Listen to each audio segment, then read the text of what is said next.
Así que dicho esto, vamos a comenzar rapidito y continuar con todo lo que se viene hablando de en este bimestre que es de reino. Ahí se escuchó bien fuerte. Es el bimestre de reino. Para los que no saben, nosotros en la casa dividimos todo esto, todo el año en distintos bimestres. El primero fue conocer y entender. Edificar es el segundo, ministro competente, y el anterior fue Nuevo Pacto, me lo estaba comiendo, y el último es el que estamos atravesando ahora, que es reino, ¿sí? Una palabra que la Biblia, toda la palabra nombra muchísimo, y vaya que tiene mucha, pero mucha importancia, muchísima importancia. Ya se vino hablando, vinimos entendiendo, o no, pero te dan las prédicas en YouTube para que podamos ir repasando cualquier cosita y anotando y sacando dudas y reescuchando. ¿Sí? Importante que entender que este reino, si bien ya se profetizaba en el Antiguo Testamento, con anterioridad en el Nuevo Pacto, es fundamental, y ahora vamos a ver este nuevo nacimiento, es fundamental entender que es en el Nuevo Pacto y que es espiritual este reino que ya se manifestaba, se hablaba en el Antiguo Testamento. Para esto hay que ser ministros competentes de este nuevo pacto.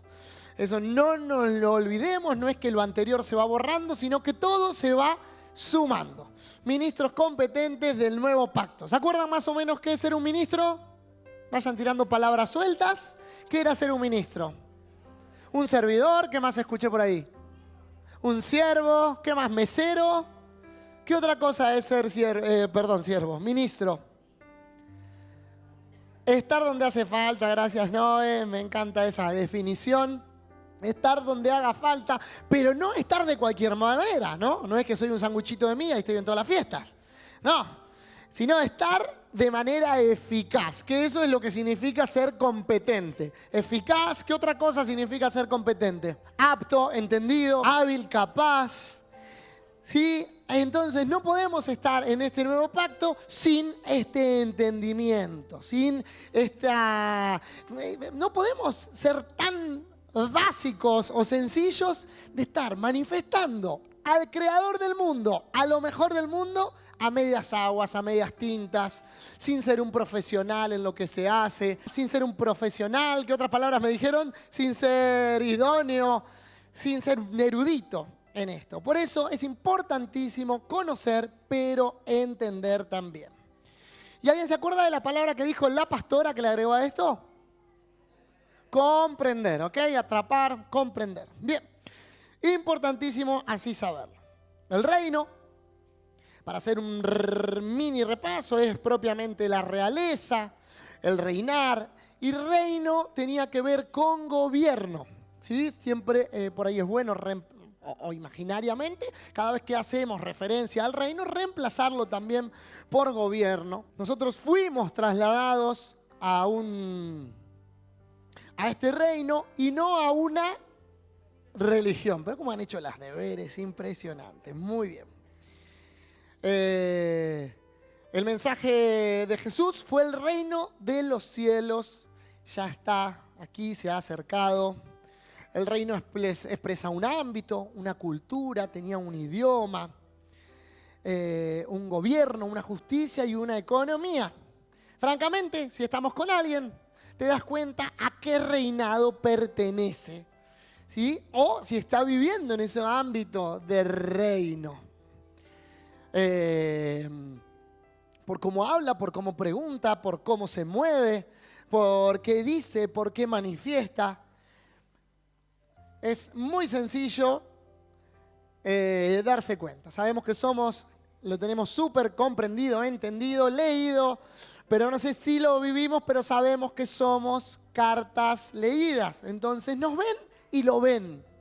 ¿Eso pasa? ¿Sí? ¿Nos ven y lo ven? Pregunto, no hace falta que respondan, pero qué bueno preguntárselo cada uno de ustedes todos los días de su vida. ¿Nos ven y lo ven? ¿Somos la imagen visible del Dios invisible o no somos la imagen visible de algún otro Dios. ¿Sí? A veces reconocen en nosotros otros dioses u otras cosas y no reconocen a Dios en nosotros. A veces nos ven y saben que soy fanático de Rosario Central, saben que soy payaso, saben que soy papá, saben que soy esposo, porque lo manifiesto, porque tal vez lo pongo en todos mis estados, porque siempre pongo alegrita, pero o porque me ven y lo único que hablo de mi hija y de mi trabajo. Entonces, ¿saben por qué? Por lo que digo, por lo que hablo, por cómo me visto, pero ¿cuántos ven que soy parte del reino de Dios y no de otra cosa? Entonces, qué bueno preguntárnoslo y luego vamos a hacernos, les voy a hacerle una pregunta en particular en los ambientes que ustedes frecuentan, tienen, ¿sí? El título de la semana pasada fue El reino de Dios es una asignación y no una opción. Y el título de hoy es El reino de Dios es responsabilidad de los hijos. Levanten las manos esos hijos. ¡Vamos, esos hijos! Muy bien, el reino de Dios es responsabilidad de los hijos. Es mi responsabilidad, si soy hijo, manifestarlo. Y vamos a leer en breves nomás unos versículos para realmente justificar esto que estoy diciendo y que no quede en una persona que viene acá y dice lo que dice, por decirlo. Así que vamos al principio. El ámbito donde manifestamos al rey es el reinado. Donde nos manifestamos es el reinado. Que este reinado hoy tal vez está injerto o nos movemos como en un mundo, ¿no? Diferente o en un sistema que he escuchado muchos y yo mismo he dicho, ahora es re difícil manifestar a Dios. Ahora que están las redes sociales y cosas es re difícil. Pero imagínense lo que es difícil. ¿Alguna vez dijeron eso? Yo lo he dicho. No sé si alguna vez lo pensaron o lo dijeron, no, pero ahora es re difícil. Ahora es más difícil porque ahora peleas con todo un sistema que te proyecta en la tele, que te proyecta en las celulares, que te pone las publicidades. ¿Lo han pensado así o yo solo fui? Capaz que no todos, pero yo sí lo pensé así. Y digo, pero antes era mucho más difícil. O no sé si era mucho más difícil, pero era difícil porque si le errabas, o sea, a los que pensaban diferente los estaqueaban y los prendían fuego, lo usaban de antorcha. Y era todo un sistema gobernado por los romanos en un momento que era bastante difícil. Pero bueno, ahí fue tanto lo que creció la iglesia, fue tanto lo que se manifestó, que llegó a lugares altísimos de la sociedad y donde tenía que llegar. Que es donde nosotros tenemos que llegar y reconciliar todas las cosas. Todas las cosas. Como siempre dice el pastor, todas las cosas significa ¿qué? Todas las cosas. Todas las cosas tenemos que reconciliar. Tenemos que estar en cada lugar reconciliándolo. Para entender un poquito más el reinado es la forma de gobierno en la que el poder está centrado justamente en el rey, ¿sí?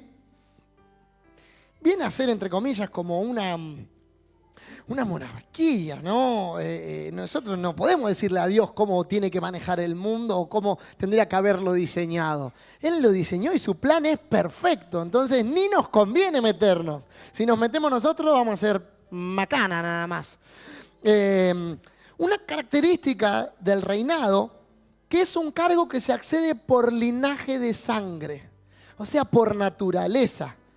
Y eso me encantó saberlo también, porque muchas veces si no somos hijos, no hay manera de acceder a ese linaje. Nosotros somos representantes, herederos, nos dice la palabra, somos hijos, así que con tranquilidad podemos movernos y acceder a todo lo de ese reinado, siempre y cuando Cristo esté formado en nuestro corazón. El reinado es la forma más antigua de gobierno, pero gracias a Dios, en el Salmo, hay un salmo que es el 145:13, dice, tu reino es reino de todos los siglos. Así que su reinado es el que fue y permanece y permanecerá para siempre. Él es el alfa y el omega. Nosotros, la humanidad, lo que está haciendo ahora es manojándose a veces con otros reyes. No todos, ¿eh?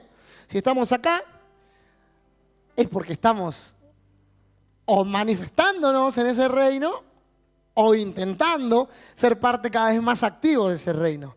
Pero yo, más allá de juzgarlo, estoy agradecido por cada uno de los que está acá, pero súper agradecido porque estamos en eso, en la misma, tratando o haciendo que este reinado se manifieste en todo Comodoro primeramente, en nuestras casas, en nuestras familias, en nuestros ambientes.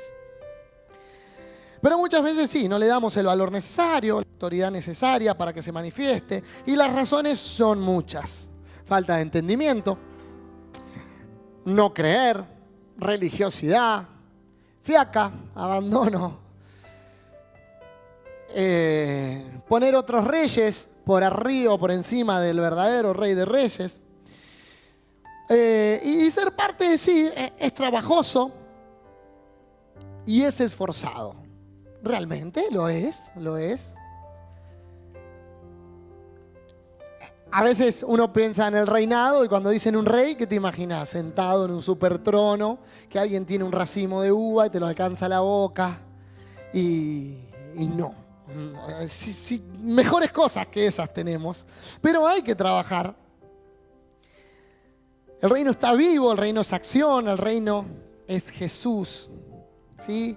Y pensaba, o no pensaba, rescaté algunos versículos donde habla de reinado y en modo de acción, de estar vivo. Los voy a leer rapidito como para darle un contexto.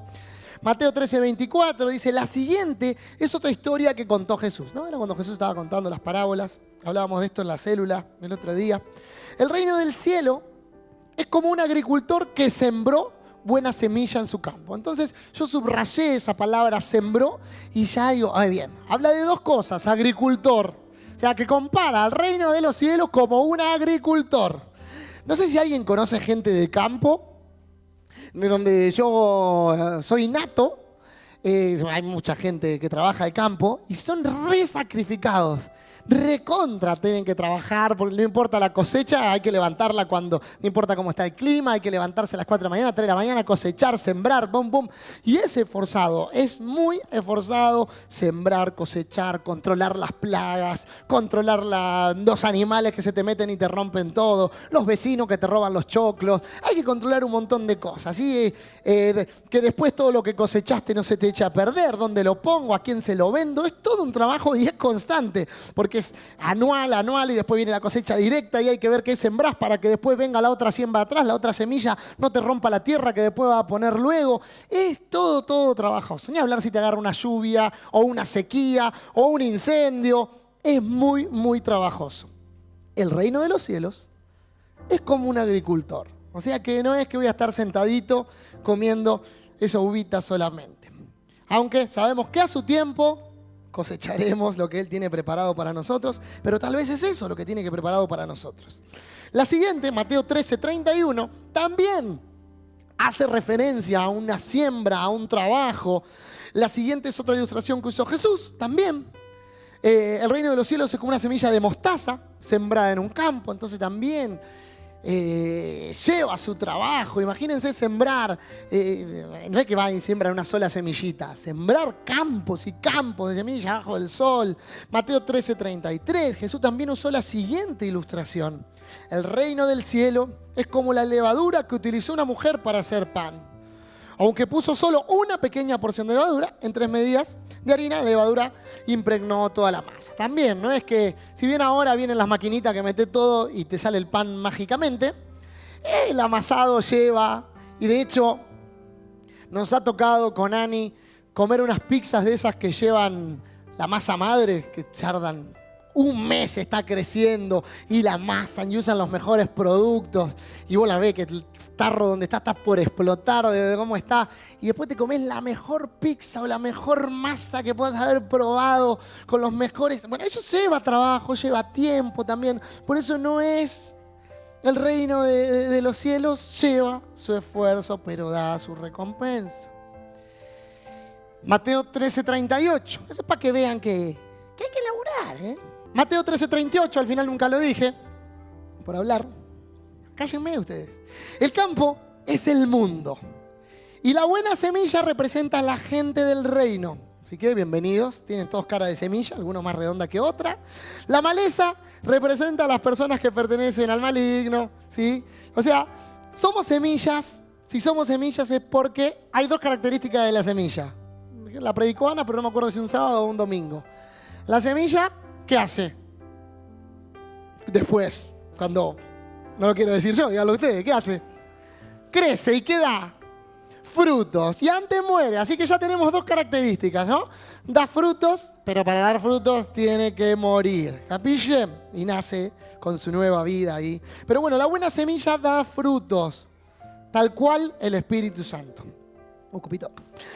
Mateo 13:44. Ya termino. Dos más y contextualizo todo esto.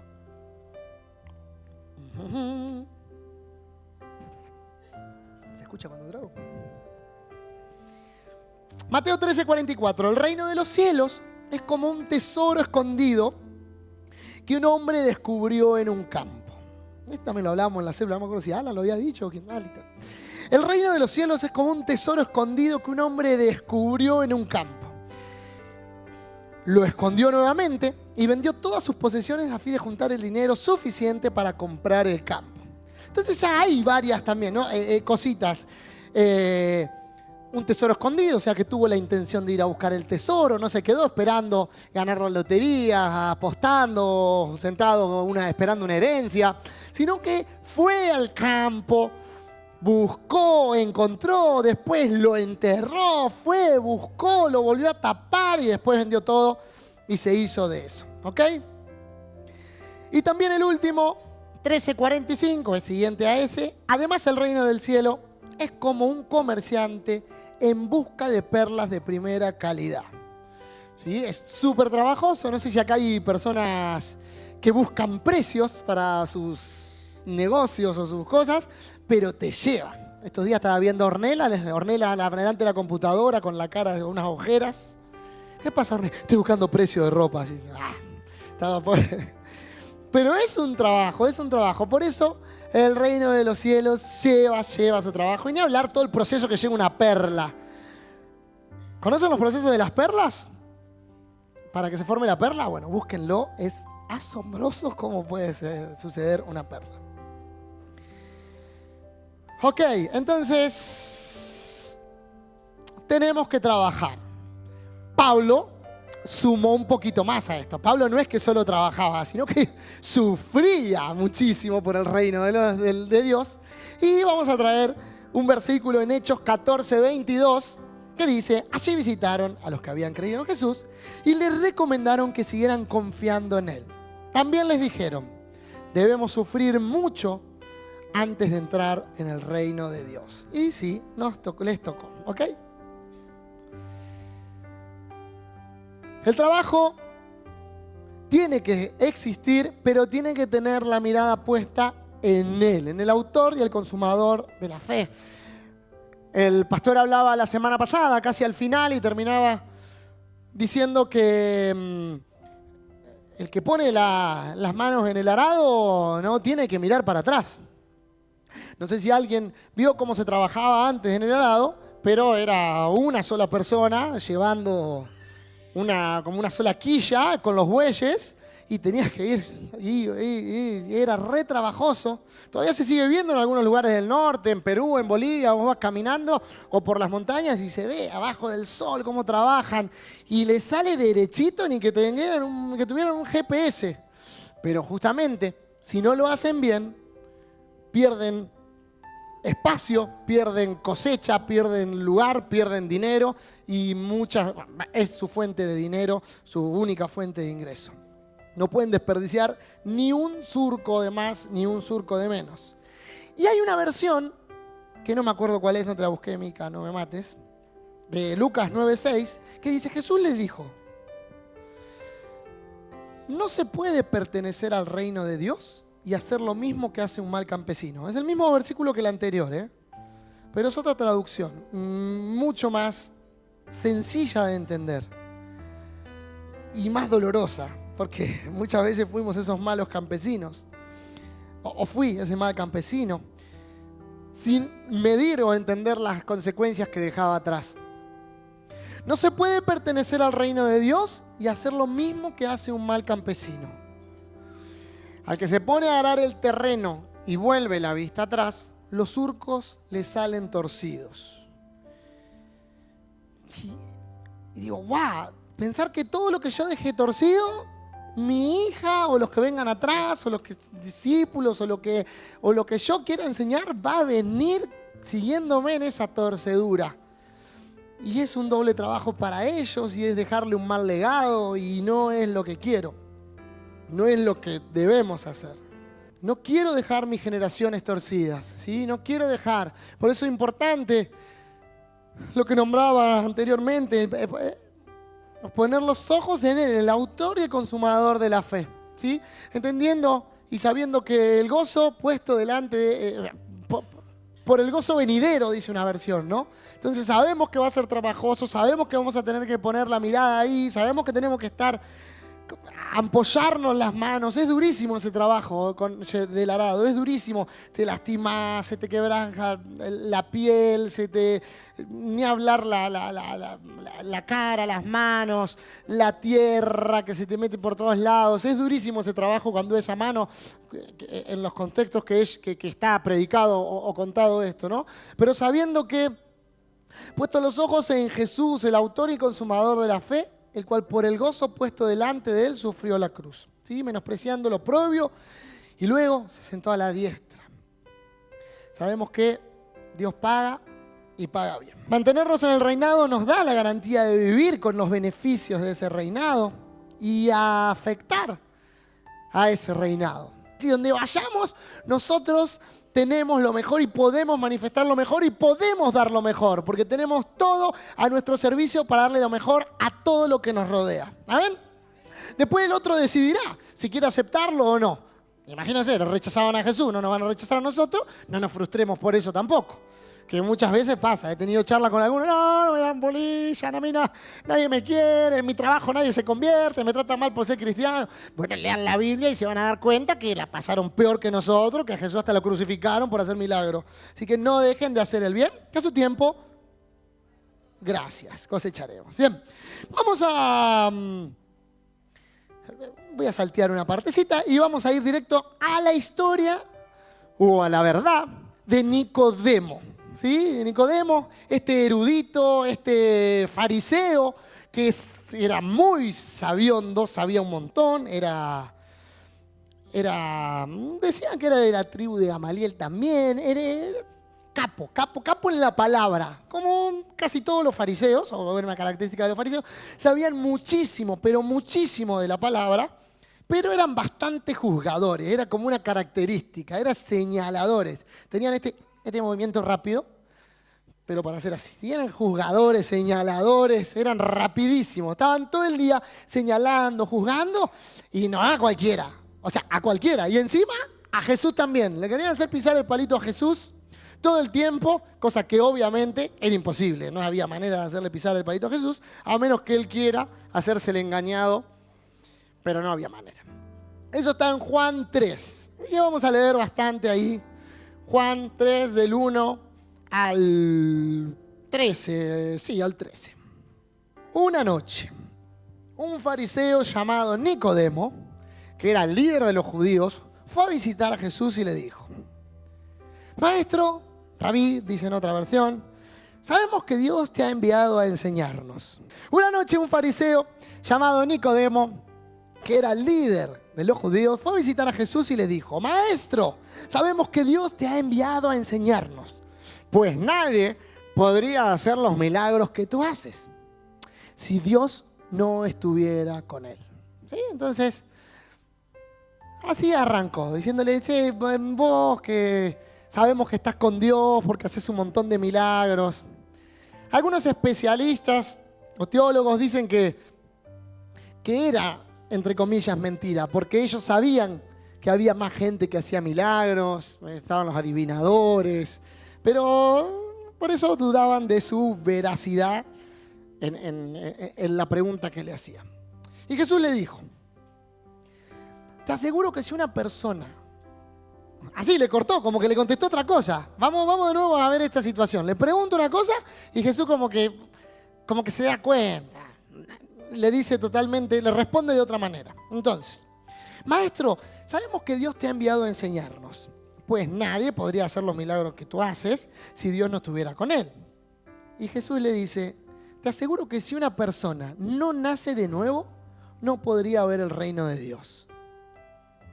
Me digo que, sí, va a la verdulería a preguntar, ¿tenés tomate? Y te dice, no, la carne subió. No sé, como que te preguntan, te contestan otra cosa. Pero Jesús sabe por qué hace las cosas. Entonces Nicodemo le vuelve a preguntar, ¿pero cómo puedo volver a nacer alguien que ya es viejo? Como, no hay manera. ¿Acaso puedo entrar otra vez en el vientre de su madre? ¿Puedo entrar otra vez? Y Jesús le responde, te aseguro que si uno no nace del agua y del Espíritu, no puede entrar al reino de Dios. Una vez que se lo dice.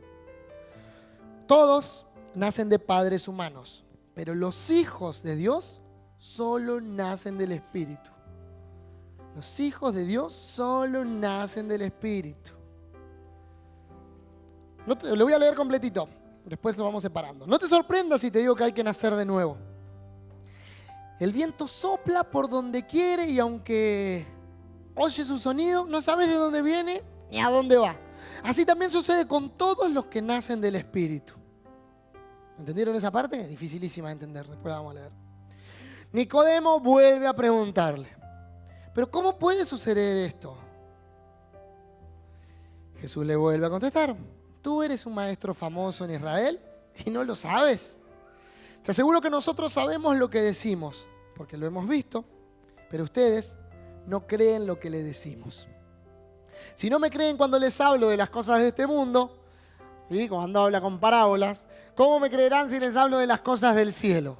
Nadie ha subido al cielo, sino solamente el que bajó de allí, es decir, yo, el Hijo del Hombre. Le está diciendo, escúchame, yo soy el único que subió, el Hijo de Dios, y no me crees a mí. Si no me crees a mí, es imposible que entiendas que hay que nacer de nuevo. No hay manera.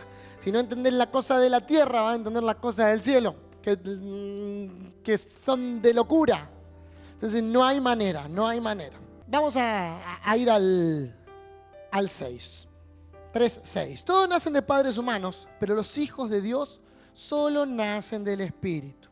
Nosotros éramos, en este tiempo, ¿qué éramos? Ministros competentes del nuevo pacto.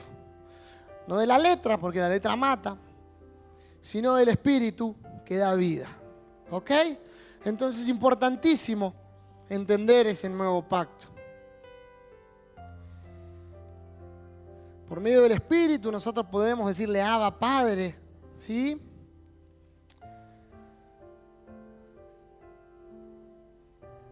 No te sorprendas si te digo que hay que nacer de nuevo. Y acá viene la parte esta del viento que me encantó. Y que creo que como reinado, como nosotros, como reyes, como están en un ámbito de reino, es re importante y es que esta comparación. El viento sopla por donde quiere y aunque oye su sonido, pero no sabemos de dónde viene ni a dónde va. Así también sucede con todos los que nacen del Espíritu. O sea, los que nacemos del Espíritu, no sabemos cómo, pero estamos siempre. Inentendible para algunos. Los que nacen del Espíritu están. No sabemos cómo, pero se hacen escuchar. Así como en este reinado, los que nacen del Espíritu, si todo este reinado estaría haciendo ese crecimiento de la iglesia como fue en los primeros siglos, ¿qué va a pasar? Nos vamos a hacer escuchar cada día más. Va a depender de nosotros, de reconciliar los lugares, de reconciliar todo para estar en esos lugares, en esos ambientes. Los que nacemos del Espíritu estamos en toda la tierra manifestando el reino. Y comparaba la importancia del viento. ¿Ustedes sabían lo importante que es el viento? El viento es el movimiento de las corrientes de aire con relación a la superficie de la tierra. Y tiene dos cosas muy importantes. El viento junto con la presión atmosférica son las dos variables físicas más importantes que afectan la Tierra. ¿Sabían eso? Yo no. Salvo que haya acá un profe de física o alguien que lo haya estudiado, o capaz que alguien lo sabía. O un meteorólogo. El viento es producido por el movimiento de rotación de la Tierra. El efecto de insolación que crea la entrada y salida de los rayos del sol a través de nuestra atmósfera y las diferencias en presión atmosférica provocada por aires fríos y aires calientes. El viento, ahí viene lo importante. ¿Por qué es importante? Es un transporte natural para las semillas y pájaros, ayudando, por ejemplo, en la polinización de algunas plantas, como un vector de polinización abiótico, sin vida, y en la migración de las aves con las corrientes de vientos. ¿Escucharon eso que alguna vez que si se mueren todas las abejas se pudre todo? ¿Escucharon eso? Bueno, el viento ayuda un poquito, pero claro, la polinización es importantísima. El viento se mide por su velocidad, dirección. Bueno, el viento es un recurso energético, además, renovable, cuya energía es llamada eólica. Acá lo sabemos, tenemos esos super molinos ventiladores gigantes. ¿Sí? El viento está en todos lados. Aunque nosotros, y esta es la referencia que me gustaba hacer, aunque nosotros cerremos esa puerta, el viento va a permanecer, va a aparecer si hay personas con vida. Si hay vida, hay viento. ¿Sí? Si alguien pasa por delante mío, hay una ráfaga de viento. Si estoy respirando, sale por mi nariz o depende por dónde exhale y por dónde inhale, va a salir el viento. El viento está en todos lados, en todas partes. De hecho, nos damos cuenta si alguien está... Una de las técnicas para hacer RCP es apoyar la oreja en su nariz para ver si sale un poco de aire, ¿sí? Para ver si vive. Nosotros tenemos que ser eso. Estar en todos lados, afectar así, como decía el versículo. Que no sepan de dónde venimos, a dónde vamos. Bueno, sí sabemos a dónde vamos, ¿no? Al autor, al consumador, estamos enviados por él, pero que en todo, que podamos estar en todos lados, así debería ser el reino, expandirse como el viento. Luego Nicodemo, sí, sin entender, le dice, pero ¿cómo puede suceder esto? ¿Cómo voy a nacer de nuevo? No entendía cómo algo que no es tangible, viviendo en el viejo pacto, no entendía cómo puede ser, que no era letra, pura letra, no entendía cómo sucedía, cómo puede ser eso. Entonces tenemos que renovar nuestra mente para que esto suceda, nuestro entendimiento. Mientras sigamos pensando como aprendimos alguna vez, nos va a costar mucho más. Y de aquí viene este de Romanos 12:2, renovar nuestra mente, renovar nuestra manera de pensar, de ser y de pensar. Y así podremos saber cuál es la voluntad de Dios y qué quiere decir, ¿cierto? Cuál es lo bueno, lo agradable y lo perfecto. Y pensaba en este también cuando decía, arrepiéntanse, prediquen el evangelio del arrepentimiento. ¿Y se acuerdan qué significa la palabra arrepentimiento? Cambio de mente, metanoia, cambio de mente. Entonces también, cambien la manera de ser y de pensar, pero cambien y den frutos de este arrepentimiento, den frutos que sea comprobable en una vida terrenal. Cambio de mente, metanoia. Jesús, el 10 sigue diciendo, Jesús le contestó, tú eres un maestro famoso en Israel.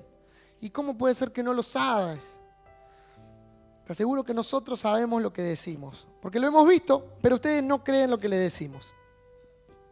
Si no creemos, es muy difícil. Es importantísimo que creamos. ¿Cuántas veces hemos estado, tal vez, ¿no? Sentados acá en duda? Sí, si yo otra vez tengo que estar acá, bueno, vengo medio de compromiso, pero no creo mucho. La verdad que no sé si están así. Nos ponemos en juzgar y no creemos si Dios lo puede hacer, si existe, si no existe. Y si no creemos en su señorío, es imposible. No va a pasar. No todo lo que dicen Señor, Señor... no todo lo que dice que yo soy su Señor y dueño entrará al reino de Dios. Eso no es suficiente. Antes que nada, deben obedecer los mandamientos de mi Padre, ¿sí? Que está en el cielo. Si no me creen, sigue diciendo el 12, cuando les hablo de las cosas de este mundo, ¿cómo me creerán si les hablo las cosas del cielo? ¿No? Seguía diciendo esto y termina, nadie ha subido al cielo sino solamente el que bajó de allí, es decir, yo, el Hijo del Hombre. Lo que les decía hoy, si no le creemos a Él que lo estaba viendo, si no le creía a Él, es imposible. Nosotros también tenemos que creerlo, vivimos. Por eso es tan importante la comunión, entender que somos parte de ese reinado que es uno con nosotros. Y algo que nos ayuda a la interpretación o al creer o al entendimiento es el ser como niños.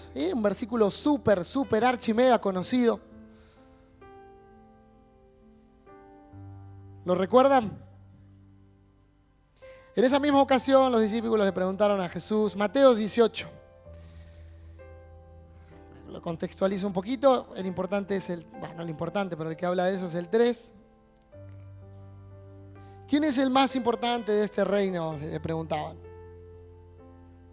Jesús llamó a un niño, lo puso en medio de ellos y les dijo, les aseguro que para entrar al reino de Dios, ustedes tienen que cambiar su manera de vivir y ser como niños. Y ahí no es que tenemos que ser inmaduros como niños, no se refiere a la inmadurez, sino a la humildad, sino a las características que tiene un niño en su aprendizaje. Saben que un niño...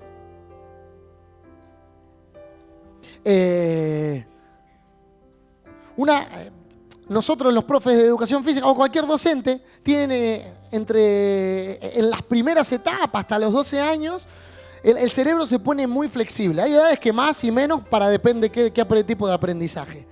Pero es un momento excelente para aprender y para no quedarse con lo aprendido. ¿Sí? Las cortezas, el cerebro se pone flexible, entonces puede aprender, reaprender, aprender sin juzgar. Eso es bueno y malo, ¿no? Porque a veces le hacemos a creer a nuestros hijos o un grande le hace a creer al hijo que es un tonto por lo que le dicen, le hace creer que no sirve para nada y crece toda la vida sabiendo que no sirve para nada. Cuando los padres o alguien o tiene algo traumático que lo marca para toda la vida en esas edades, es malísimo, pero también es buenísimo en todo lo bueno, ¿no? Cuando le hablamos bien, cuando le damos dulce, cuando le damos estímulos apropiados, cuando no lo dejamos todo el día con el celular y entonces no aprende de la vida de verdad y aprende solo de la vida que pasa por imágenes, ¿sí? Pierde el tacto, pierde el sentido real de la vida y no se desarrollan cosas que se tienen que desarrollar para su vida adulta. Entonces, tener esa humildad, y hablábamos el otro día en la célula también, que qué cosas tenemos que reconciliar, y salió esto, es decir, qué cosas tenemos que reconciliar, y cada uno dijo algo y uno dijo, yo creo que como adulto me cuesta el perdón. Y como que todos hicimos como un clic ahí. Es verdad, ¿vieron que más viejos nos ponemos, más nos cuesta perdonar? De chiquitito era re fácil perdonar, de hecho no te quedás con rencor. Uno capaz que te dicen algo, che, hiciste mal esto. Ah, bueno, lo corrijo, listo, lo hago de nuevo. En la escuela, si no, vivirían enojados los alumnos con los docentes todo el tiempo. No se los podría corregir nunca. A nosotros nos corrigen y mamadera. ¿Cuánto tiempo nos quedamos enojados hasta que se nos pase? Estoy diciendo que la corrección es súper útil, es súper buena para nuestra vida. Por eso seamos como niños. Dejemos moldear, cambiemos. En la niñez es donde continuamente cambia nuestro entendimiento. Porque vamos aprendiendo algo nuevo, aprendiendo algo nuevo, aprendiendo algo nuevo, aprendiendo algo nuevo. Y es el momento donde no juzgamos y es ahí donde tenemos que ser así como niños para entrar al reino de los cielos. Con esa humildad, con esa curiosidad también que tienen los niños, con esa amabilidad, con esa impronta, ser como niños. El reino de Dios, en el reino de Dios, las personas más importantes son humildes como este niño, ¿sí? Difícilmente un niño, a menos que haya sido muy invadido por cosas de adultos, sea orgulloso, no quiera aprender nada, no quiera ser curioso. Tienen una humildad innata, la traen de nacimiento. Todo esto tiene que ser espiritual. Nada que nazca de la carne puede ser parte del reino. Si es de la carne y no es del espíritu. El reino de Dios no se trata de lo que comemos o de lo que bebemos, sino de llevar una vida de bondad, paz y alegría en el espíritu. Sí, estuvo bravo también cuando lo leí. Sí, no se trata solo de lo que comemos y lo que bebemos, sino de llevar una vida de bondad, paz y alegría en el Espíritu Santo. La bondad, la paz y la alegría, ¿qué son? Frutos del Espíritu Santo. Entonces fíjense acá, ya nos hemos dado cuenta, pero seguimos entendiendo que si hay carne no hay espíritu. El reino de Dios, no hay reino. El reino de Dios no se trata de lo que comemos, no se trata de cosas que tengan que ver con lo carnal. Si no se trata, no quiere decir que no comamos, no vamos a vivir a dieta, no nos vamos a vivir sin comer. Pero no se trata de eso, sino de llevar una vida de bondad, paz y alegría. Se trata de dar frutos, de dar esos frutos que permanezcan. Somos esas cartas leídas. Y 1 Corintios 4:20, esa versión que leí, papá. Dice, cuando alguien pertenece al reino de los cielos, al reino de Dios, lo demuestra. ¿Qué hace cuando alguien pertenece al reino de Dios? Lo demuestra. O sea que esos frutos serían normalísimos, súper normales. El gozo, la paz, la paciencia, la benignidad, serían lo normal, sería natural demostrarlo, porque somos herederos de ese reino. Entonces, y esto es lo que le decía al principio, cuando alguien pertenece al reino de Dios, lo demuestra por lo que hace y no solo por lo que dice. Porque de habladurías de fariseos, cansado uno está. No está cansado, pero hemos conocido, sido también. Por eso es importantísimo demostrar y no solo hablar. Pablo estaba enojado en ese momento y le dice, ¿y cómo quiere que vaya a visitarlos? ¿Con un palo en la mano o con mucho cariño y ternura? Estaba bravo Pablo. Con un palo, se desató Pablo ahí. El pueblo de Corintios estaba bravo ahí, lo desafiaba un poco a él. De hecho, pensaban que no tenía el valor para ir a verlo, que no quería ir a verlo. Y dice, no, yo voy a ir. ¿Cómo quieren que vaya? ¿Con un palo en la mano? ¿O con mucho cariño y ternura? Yo prefiero que venga con cariño y ternura.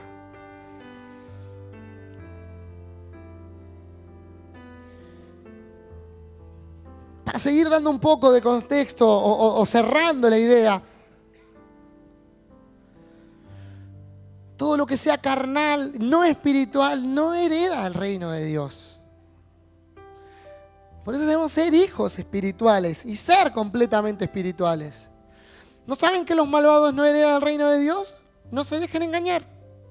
Y ahí nombra ni los fornicarios, y los idólatras, adúlteros, pervertidos sexuales, ladrones, avaros, borrachos, calumniadores, ni estafadores heredarán el reino de Dios. O los que practiquen estas cosas. Pero nosotros, digan así, nosotros somos hijos de Dios. El reino nos pertenece. Claro que sí, el reino nos pertenece. Así que mirá la cara de rey que tiene el que tenés al lado. Un rey de copas, una reina. Es decir, este mundo nos pertenece. Este mundo nos pertenece. Hagámonos cargo, nos pertenece. Está diseñado para que nosotros manifestemos ese reinado. Somos nosotros los encargados de hacerlo. Somos los encargados de que este reinado esté por todos lados, de que el reinado de Dios se lleve a cabo. Por eso vivamos como reyes, pero haciéndonos cargo de eso, trabajando, esforzándonos, sembrando, sin importar lo que pase. No importa si está soleado, si está nublado, nosotros sembramos, nosotros trabajamos, sin importar las dificultades, porque es parte de lo que va a pasar. Por eso nos lo advirtió antes. Está advertido que va a haber dificultades, que va a haber turbulencia, que va a estar complicado, que no va a ser nada fácil, pero que lo vamos a hacer. Que somos victoriosos. Es un privilegio ser parte del reino, ¿eh? ¿Pensaban que eran parte de un reino? No, tomá, somos parte de un reinado. Nada que envidiarle a Máxima Servilleta, nada que envidiarle, porque tenemos un reino eterno. Qué bueno saber que... Pero entender que hay responsabilidad en el reino, ¿no? Y que es pura y exclusivamente espiritual, como lo dije la otra vez también. Vamos a invadir este lugar en nuestra casa, nuestro ambiente, reconciliarlo, presentar a Dios, presentar este reinado. Y antes, me olvidé de leerles antes de entrar, les quiero leer un poema. Me pongo medio filósofo. Un poema. Que es de que cuando lo leí me re llamó la atención. Yo estaba viajando en ese momento. Y es un pedagogo italiano que el prólogo de su libro lo hizo otro pedagogo italiano. Que me encanta, si quieren leerlo, se llama Francesco Tonucci. Es un pedagogo entre los docentes conocido. Y es ilustrador también, muy divertido. Tiene un libro que se llama Dejen que los niños se acerquen. Y no es cristiano, pero dejen que los niños se acerquen. Y ese libro tiene, yo en ese momento no entendía tanto, decía MT18. Claro, era Mateo 18, ¿no? Y hablaba, era raro, y el tipo ya estaba predicando ahí en su libro. Deje que los niños se acerquen. Porque él trabaja mucho con los niños y, bueno, si lo leen ven que describe cómo siempre los descartamos a los niños de todos. Y el prólogo se lo hizo Gianni Rodari, que es otro pedagogo. Y miren lo lindo que es, y me encantó, de cómo sin entender nada de lo espiritual, el tipo se mantenía fresco con los niños. Yo siempre se los doy a mis alumnos docentes, a los que estudian para ser docente, porque me parece que es lo que tiene que tener todo docente. Pero creo que es lo que tiene que tener toda persona que quiere tener una comunión con Cristo, que es una oreja verde. ¿Y por qué? Un día, en el expreso Soria Monteverde, vi subir a un hombre con una oreja verde. Ya joven no era, sino maduro parecía, salvo la oreja verde que le seguía. Me cambié de sitio para estar a su lado y observar el fenómeno bien mirado. Le dije, señor, usted ya tiene cierta edad, dígame, ¿esa oreja verde le es de alguna utilidad? Y me contestó amablemente, yo ya soy persona vieja, pues de joven solo tengo esta oreja. Es una oreja de niño que me sirve para oír cosas que los adultos nunca se paran a sentir. Oigo lo que los árboles dicen, los pájaros que cantan, las piedras, los ríos y las nubes que pasan. Oigo también a los niños cuando cuentan cosas que a una oreja madura parecieran misteriosas. Así habló el señor de la oreja verde, aquel día en el expreso Soria Monteverde. Y me encantó tener una oreja verde. Dos características, el siempre tener la humildad de estar pendiente de los niños, de ver cómo se ve un niño, del amor que le tiene a los niños y de no perder esa humildad y de lo agradecido de las sencillas cosas. No, era un agradecido. ¿Vieron cuando dice, Oigo lo que los árboles dicen, los pájaros que cantan, las piedras, los ríos, las nubes que pasan. Y uno en la adultez va desaprovechando todas esas cosas y va siendo desagradecido con Dios. Y sirve a Dios sin gracia, sin agradarle, sin estar agradecido por todo lo que tenemos. Y que podamos ser agradecidos en todo momento y tener un corazón de niño para entrar al reino de los cielos.